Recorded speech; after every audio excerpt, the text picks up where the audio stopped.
আমি কত সুন্দর, দেখতে কত হ্যান্ডসাম। আমাকে দেখে মনে হয় ইনস্টাগ্রামে আর ফেসবুকে আমার যদি কোনো ছবি দিই তাহলে খুব লাইক করবে। এই জঙ্গলটা অনেক ভালো, এদিকে একটা ছবি তুলে নিই। আর আমাকে তো ভাই সবাই লাইকই দেবে।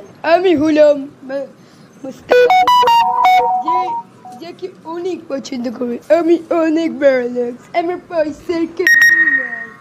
আমি তো ছবি তুলে পুরো হাজার হাজার লাইক পাবে। একটা ছবি তুলে নেই।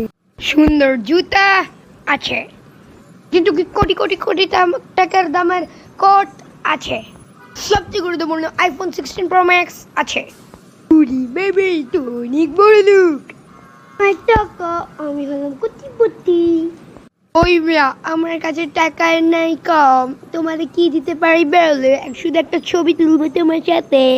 ভাই আমি একটু ভিক্ষা দেন, সকাল থেকে কিছু খাই নাই।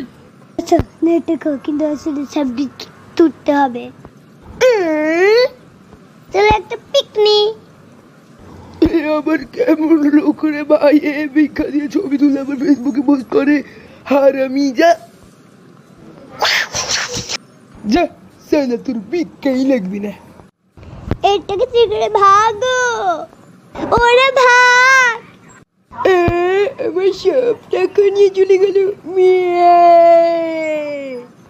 তো গাইস, আমরা এই কার্টুন থেকে শিখলাম যে আমাদের সবসময় নিজেদের সৎ থাকা উচিত।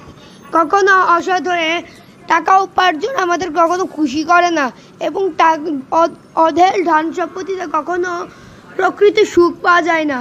এজন্য আমাদের হালাল খাবার খেয়ে হালাল উপার্জন করে আমাদের বেঁচে থাকাই আমাদের জীবনের সবচেয়ে বড় ভালো সিদ্ধান্ত।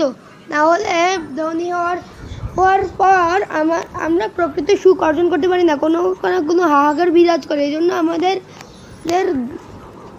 রিজিকের প্রতি এত লোভ করতে নাই, এবং আমাদের সৎ থাকতে হবে।